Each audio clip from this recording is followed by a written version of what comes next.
Oi, turma, do livro Quem Ama Educa, Samitiba. Logo no início do livro, ele tem um texto aqui que já começa super bem. Chama Felicidade. Os pais podem dar alegria e satisfação a um filho, mas não há como lhe dar felicidade. Os pais podem aliviar sofrimentos e enchendo-o de presentes, mas não há como lhe comprar felicidade. Os pais podem ser muito bem-sucedidos e felizes, mas não há como lhe emprestar felicidade. Mas os pais podem aos filhos dar muito amor, carinho, respeito, ensinar tolerância, solidariedade e cidadania, exigir reciprocidade, disciplina, religiosidade, reforçar a ética e a preservação da terra. Pois é de tudo isso que se compõe a autoestima. É sobre a autoestima que repousa a alma. E é nesta paz que reside a felicidade. Esse texto é do Samitiba mesmo, né? Não precisava nem colocar o nome dele aqui. Ele trabalhou a vida toda, gente, em prol dos valores, né? Não adianta você encher o teu filho de brinquedo ou o aluno, né? O professor cheio, aquele professor que enche o aluno de presentinho, deixa o aluno fazer o que quer, dá liberdade para quem não tem responsabilidade, né? Tá muito cheio disso aí. Professor que chega lá e, ai, que bonitinho, que fofinho, que lindinho. Ah, mas é um jeito amável de falar. Depois que o aluno aprende a fazer os seus deveres, a cumprir os seus deveres, aí beleza. Mas tem professor que para conquistar o aluno já começa desse jeito. O que você quer fazer? Né? Chega lá e dá uma atividade para a criança bate o pé e fala, não quero fazer, quero minha mãe. Tá bom, e o que você quer fazer? Pronto, já estragou. E Samitiba, ele defende que a criança tem que ter limite. A criança tem que saber o momento de tudo, tem que ter disciplina. Quando ela aprende que tem a hora de comer, a hora de dormir, a hora de brincar, a hora de estudar, a hora de assistir televisão, a hora que ela pode pegar no computador, que ela pode pegar o celular, que ela não pode, ela vai ficando fortalecida na autoestima. Não vai ser uma frustração para ela quando falar a palavra não, porque ela já vai vir do berço acostumada com aquilo. Vai acontecer alguns casos, porque tem contato com outros que podem tudo, e ela duvidar da sua educação para com ela? Vai. Mas aí é onde que está a parte da aprendizagem, a parte do amadurecimento dessa criança, desse adolescente. Ele só vai entender que aquilo que está sendo aprendido, que está sendo ensinado, perdão, pelo pai, pelo professor, é bom para ele no momento que ele for usar. Então, se desde pequeno você divide as tarefas de casa, mesmo que ele vá encontrar outra criança, uma outra pessoa que fale, ah, em casa é minha mãe que faz tudo. Ele vai falar, lá em casa não, minha mãe lava e eu seco. Porque para ele é normal, é uma prática do dia a dia. E o que os outros fazem lá não vai interferir. Mas se você fala, quer vir lavar a louça ou quer vir secar uma louça para mim, ele vai lembrar que o colega falou que na casa dele quem faz tudo é a mãe sozinha. Então ele vai falar, eu não quero não. Meu colega não faz, eu também não quero fazer. Dá para entender o exemplo? Na sala de aula não é diferente. Ah, você não quer fazer a lição agora? Tá bom. Quando você quiser, você faz, tá? Vai terminar 4 horas de aula e o aluno não vai pegar na caneta. Porque você não está dando uma rotina. Toda criança precisa de rotina. Ela precisa desenvolver os valores morais com uma rotina. E essa rotina vem acompanhada da religiosidade. Ela tem que estar frequentando uma igreja, um centro, não sei, uma religião, seja ela qual for. É a base. Ela tem que ter fé, tem que movimentar essa fé. Tá cheio de gente aí se matando por falta de fé. Ah, não, não é fé. Acredita em Deus, mas não acredita na vida. Então é falta de fé. porque ela acredita mais na morte do que na vida. Essas pessoas que têm o desequilíbrio hoje emocional, tá faltando alguma coisa lá na educação, lá atrás. Às vezes falta algo que não foi dado, às vezes falta algo que ela não quis aceitar, e hoje ela se debate porque não pegou aquilo como uma verdade. As pessoas vão comparar, faz parte. A criançada vai estar comparando sempre o capim verde deles e o capim verde do vizinho, que vai ser sempre mais verde do que o deles. A mãe do vizinho vai ser sempre mais legal do que a própria mãe. O irmão do vizinho vai ser sempre mais legal do que o próprio irmão. A professora da colega vai ser muito melhor do que a professora que ele tem. Nós somos assim. Quem nunca comprou um carro ou comprou uma casa e já não estava de olho em comprar uma outra diferente? Então nós somos insatisfeitos, nós nascemos insatisfeitos. E o que vai fazer a gente se saciar, a gente entender o nosso porquê de viver, são as diretrizes da moral e da boa conduta, da ética. Então, a nossa felicidade está ligada à paz interior. E para se ter paz interior, você tem que saber por que você está aqui. Você tem que ensinar a essência para o teu filho. Você tem que ensinar a essência para o seu aluno. A essência não está ligado à matéria. Porque a matéria usa, acaba e vai para o lixo. O que é a essência? Meu pai falava, meu pai era um mineirinho que tinha 4ª série. Ele não era um cara estudioso. Mas ele falava, a única coisa que a gente tem nessa vida é o nome. A partir do momento que você fizer coisas boas, vão lembrar do seu nome. E se você fizer coisas ruins também, é o seu nome. Quando você estiver dentro de um caixão e fechar, você não vai estar levando nada. Você vai estar levando o seu nome. As pessoas podem até se degladiar aí por alguns bens que você deixar, mas logo tudo isso acaba. Elas vão lembrar do seu nome. Então, para a gente ter essa base de saber que o nosso nome é importante, não é o que a gente tem, é o que a gente é. E os pais de hoje estão errando no dar. É criança pequenininha com celular na mão, sem hora para parar. Não tem hora para começar e muito menos para parar. É criança que não quer mais brincar com criança, porque acha que o joguinho do celular é melhor. É PlayStation 1, 2, 3, 4, 1000. É um atrás do outro. Quem ganha é o comércio. Quem perde é o teu filho. Quem perde é a escola. Por quê? Enquanto esse carinha tá lá jogando, ele não tá estudando. Lembram quando a gente fazia prova? Nós estudávamos. Minha mãe me trancava 1 hora dentro do quarto. Só sai daí depois que você souber o que vai cair na prova, que eu vou tomar ainda. Minha mãe tomava a prova todinha. E na minha época era aquela época de 20 questões, 10 cai na prova, ou 10 questões, 5 cai na prova. Tinha que decorar.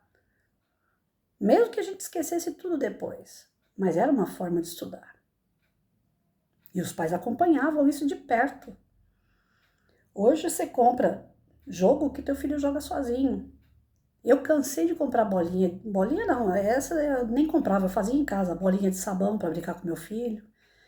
O peão, bolinha de gude, bola. Coloquei uma vez um aro de basquete aqui em cima de casa. Meu Deus do céu, aquela bola parecia que ia quebrar a casa. Pesada. E a gente corria de um lado para o outro com essa bola. Eu cansada no serviço, eu chegava e ia brincar. Correr atrás de bola. Carrinho, eu comprava um monte de carrinho. Não estou dizendo que não tem que comprar. Mas todos jogados no chão e todos, eu e ele, brincava junto. Então, é importante a sua presença. Eu lembro que teve um escultor que fez palestra para mim, Lúcio Bittencourt. E ele falava que os primeiros brinquedos dele era chuchu. Que ele inventava, fazia cavalinho, burrinho, com o formato do chuchu. E hoje a molecada tem tudo que é tipo de brinquedo que fala sozinho, anda sozinho, faz tudo sozinho. A criançada não precisa fazer mais nada. Então nós estamos trocando o que é certo pelo errado. E nós estamos perdendo uma juventude que o povo apelidou de Nutella. Você não pode olhar para a criança na sala de aula que ela já está chorando. E eu, na época que eu estava entrando na escola, eu lembro que a minha mãe comprava o material, não era a prefeitura que dava, e a gente não tinha dinheiro. Mas a minha mãe tinha que se esforçar para comprar. O uniforme, minha diretora ia todos os dias nas filas para ver o uniforme. E não era o uniforme que a prefeitura dava, não. A gente tinha que comprar. Tendo dinheiro não tinha, tinha que se virar. Eram dois risquinhos vermelhos na meia. Se tivesse um risquinho só, você não podia fazer educação física. Então, são cobranças que a gente tinha que fez a diferença de uma juventude. Nós somos fortes. Aparece doença, você enfrenta. Essa juventude que tudo pode, vai chegar a hora do não. Vai chegar a hora que fica doente. E aí? Não aguenta. Se mata. Faz os outros sofrerem com as suas amarguras, com as suas frustrações, porque não sabe lidar com elas. Então, se a gente quer que o nosso filho ou o nosso aluno seja feliz, a gente tem que dar condições para que ele busque essa felicidade. Não adianta a gente querer dar, porque a gente não vai conseguir. Mas a gente tem que dar as condições para que ele entenda o que é felicidade de verdade. E o Isamitiba trabalha muito isso. Ele quer ver uma juventude saudável, equilibrada, feliz. Mas para isso precisa se fortalecer desde a base. É com disciplina, religiosidade, é trabalhando os valores morais, a ética, é fazendo cada pilar até que o ser humano se construa, de verdade. Dá trabalho? Dá. Mas quem ama, educa. E educar é isso, é trabalho. E não é um trabalho que é só ensino fundamental. Tá faltando tudo isso no ensino fundamental 2, tá faltando tudo isso que eu acabei de falar no ensino médio. Os professores simplesmente falam assim, a família não tá nem aí, eu também não tô. A corda arrebentou, gente. De tanto que puxaram, essa corda arrebentou. Era um tal de pai e mãe falar, a culpa é da escola. É um tal da escola falar, a culpa tá na família. A corda arrebentou. Hoje a culpa tá dos dois lados e ninguém assume. Um não quer saber porque trabalha demais, porque não sei o que, não sei o que lá. O outro, se a família não tá nem aí, eu ganho o meu e acabou. E nós vamos ficar nesse cabo de guerra arrebentado, com um serzinho lá no meio perdido. Esticou, arrebentou. A educação que está sendo dada hoje é uma educação falha dos dois lados, tanto da família como da escola. A corda arrebentou. A criança fica no meio sem saber em quem ela vai se direcionar. Porque antes a gente ainda tinha assim, se a família não dá conta, o professor é o modelo daquela criança, é a referência para aquela criança. Hoje o professor também não quer ser a referência da criança, e aí, como é que fica? O ideal é família e escola juntos. Falar a mesma língua, mostrar para a criança o que é certo, o que é errado, o que pode, o que não pode. Que ela vai ter sim, ela vai ter não, ela vai poder fazer coisas e tem coisas que ela não vai poder. Eu sempre briguei com criança, briguei mal de falar, né? A criança pedia para ir no banheiro. Eu fui professora há mais de 32 anos. Eu falava, não vai no banheiro. Oh, mas aí a criança vai fazer nas calças? Não vai fazer nas calças. Porque eu vou condicionar essa criança a 40 minutos ela ficar num ambiente sem querer ir no banheiro. Porque o recreio é sempre logo no começo da aula. É coisa de 40, 50 minutos já tem o primeiro sinal. Por que uma criança não consegue segurar por 40 minutos para ir no banheiro? Tá faltando regra na casa dela? Porque eu sempre, quando eu saía, eu tinha que ir no banheiro primeiro. Até hoje, velha, eu faço isso. Eu vou no banheiro, depois eu saio. Para não dar vontade na rua. A não ser que você tenha uma infecção urinária, a não ser que você tenha um problema de saúde, é diferente. Mas grande parte da criançada, isso vira até piada na internet depois. Grande parte da molecada fala que quer ir no banheiro para ficar passeando na escola. Aí depois volta, você já explicou o exercício, ela fala, e aí professora, o que é para fazer mesmo? Aí toca vocês ter que explicar tudo de novo para uma criaturinha que estava passeando na escola, não estava no banheiro. E pior, a criaturinha vai no banheiro, aí o Joãozinho, que sempre tem, né? Aí o Joãozinho também quer ir. Aí a Mariazinha também quer ir. Aí todo mundo quer ir no banheiro. Acabou a aula. Acabou a disciplina da sala. Levantar para ir jogar a sujeira na lixeira. Eu não deixava. Traz potinho de margarina. Você quer apontar lápis? Aponta e joga no potinho de margarina sentado na tua carteira. Coisa simples. A criança não fica andando para lá e para cá, porque enquanto ela está andando para lá e para cá, para ir lá na lixeira, jogar o lixo dela, apontar um lápis que já deveria ter vindo apontado de casa, que minha mãe fazia isso. Ela fazia eu apontar em casa tudo, deixar, ela conferia meu estojo antes de ir para a escola. Mas já que não aconteceu isso, ou o lápis quebrou, que pode acontecer, tem uma lixeirinha na sua mesa.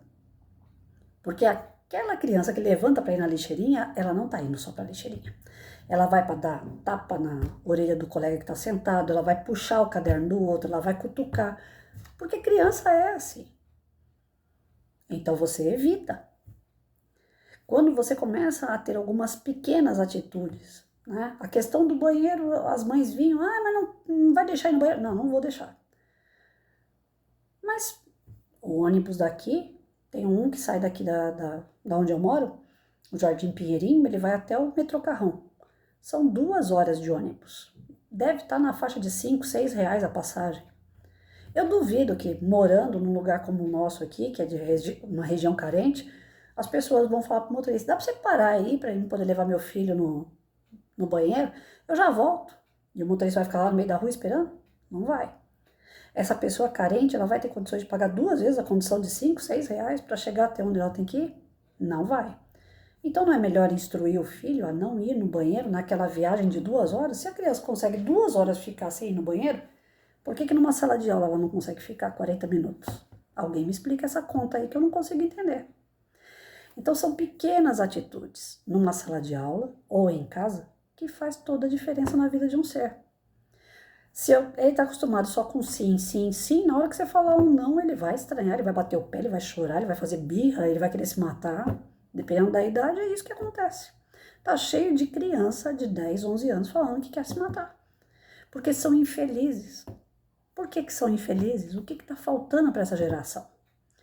É isso que o Isamitiba está colocando aqui. A autoestima. Não é uma autoestima de vaidade. A criança não tem que ser vaidosa, passar batom aos 6, 7 anos, 8 anos de idade. Cansei de tirar batom das minhas alunas na sala de aula. Não, não tem que usar batom. Criança tem que ser criança. Se eu começo a sensualizar a criança, ela deixa de ser criança. Um batom clarinho, transparente, uma manteiga de cacau, vai lá. Mas tem criança que vinha com batom vermelho, mais vermelho do que a capa do meu livro. Não dá, né? Me ajuda aí. Então, se a criança tem que ter autoestima, não é por esse lado. A autoestima significa autoconfiança, ela acreditar nela, ela se achar uma pessoa do bem, ela possuir os valores e praticar esses valores, ela amadurecer essas virtudes nela. Aí isso sim, isso é o ideal. A criança se encontrar enquanto pessoa. Porque quando ela tiver essa autoestima, que ela tiver a garantia dos valores, o amadurecimento dessas virtudes nela, o cara pode vir oferecer droga, pode vir oferecer bebida, pode oferecer o mundo para ela. Ela não vai querer, porque ela vai acreditar primeiro nela. Nada vai estar faltando, porque ela vai estar completa. A criança precisa estar completa. A felicidade de uma criança, de um adolescente, está muito ligado a bens materiais hoje em dia. É o que ela tem e não o que ela é. Quando ela não tem, se frustra. Aí quer roubar o que é do outro, é infeliz, chora. Eu tive um aluno uma vez, há muitos anos atrás. Ele começou a faltar, 7ª série, André. Ele faltava. Eu falei, mas o que está acontecendo? O André é um aluno tão bom, por que faltar tanto? Aí um dia apareceu na sala de aula. André, o que aconteceu? Você estava ruim? Saúde? Aconteceu alguma coisa com a sua família? Você está com muita falta. Ah, professora, fiquei injuriado. Um menino aí na sala apareceu com um tênis da Nike. Naquela época, um tênis da Nike não era para quem queria, era só para quem podia. Hoje tem tênis mais barato, mas na época a Nike era o bambambam do comércio, né? E o menino apareceu na escola com aquele tênis e começou a humilhar ele, dizendo que ele nunca ia ter um tênis igual. E ele queria muito ter um tênis igual. E porque ele não tinha um tênis igual, ele deixou de ir para a escola. Ou seja, ele não tinha uma autoestima. Ele achou que ele ia ser o que ele ia ter no pé. E o pé eu acho que é uma das coisas que ninguém nem repara direito. No meu tempo de escola, como professora, eu não via aluno reparando no pé do outro. É raro, muito raro. Mas ele ficou com aquilo na cabeça. Ele falou, não, eu não tenho tênis, o menino me humilhou e eu só apareço na escola, eu só ia aparecer na escola se me desse um tênis. E os pais deram o tênis. E ele não tinha condições de comprar aquele tênis. Eu não sei como que os pais fizeram. Senão ele não ia voltar para a escola. São chantagens por falta de um equilíbrio emocional da criança, de uma autoafirmação dela, e os pais talvez não tinham condições de suprir aquilo e supriram achando que estavam dando felicidade para ele. E não deram, não. Porque a felicidade não é isso. A felicidade é outra coisa. Ele podia estar andando com um tênis bamba no pé e ser muito feliz. Podia estar andando de chinelo de borracha e ser muito feliz. Porque não é a condição social, não é o que você veste, não é o que você usa, é o que você é. A nossa felicidade está ligada ao que você é. Então, o Isamitiba, ele trabalha muito isso. Nós vamos ver durante o livro todo isso. Eu já li, já estudei, isso aqui foi minha cartilha por anos. Então, hoje, quando eu leio, me dá até emoção, porque eu enquanto professora, eu fui buscar isso aqui. Eu fui buscar a razão e fui buscar o coração, porque eu só acredito num voo pleno e feliz, equilibrado, com as duas asas, razão e amor. Esse aqui é o razão. Depois a gente vai estar vendo, quando eu terminar essa obra, o Augusto Cury. Aí é o amor. Augusto Cury é sonhador. Tem que ter um pouco de cada. A razão e o coração. Aí a gente consegue equilibrar a educação de uma criança. Então, para aqueles que querem realmente mudar as condições da educação e para melhor, Isamitiba vai ajudar bastante. Porque hoje em dia as pessoas estão indo muito para o lado da emoção. E porque acham que dando coisas soluciona a emoção do outro, é que está todo mundo insatisfeito com todo mundo. Não adianta você dar uma janta maravilhosa para o teu marido, uma feijoada maravilhosa para ele na hora do almoço, uma pizza enorme para ele na hora da janta, e ele não está de dieta. É isso que acontece com a criança. Às vezes você está dando tanta coisa para ela e ela não vai receber aquilo. Não da forma que você imagina que ela vai receber. Porque o mundo da criança, o universo infantil e o universo dos adolescentes são completamente diferentes do nosso. Às vezes a gente está afim de ter o carro do ano e está querendo dar um carro de brinquedo com controle remoto para uma criança. Porque é uma maneira de sanar os nossos desejos na criança. O pai queria ter sido médico. Aí, como ele não conseguiu estudar, aconteceu alguma coisa no trajeto, ele não se tornou médico, ele investe em brinquedos para a criança, que a criança vai se tornar um médico. Nós é que somos os frustrados que erramos na hora de passar isso para a criança. A gente não pode criar expectativa nelas, mas a gente pode e deve orientar. Buscar, através dos gostos da criança, aproveitar para orientar e não aceitar tudo que eles dizem também. Porque criança é ótimo para poder fazer a gente dar tudo o que eles querem. Cá para nós, aquele sorrisinho de criança, pronto. Você fala não, a criança sorri para você. Se ela chora, você ainda fica meio nervoso. Mas se a criança ri, aí pronto. Aí você já se abre para a criança também. E ela tá te testando. Então tem uns macetes que a gente vai aprender junto aqui com esse livro, eu tenho certeza.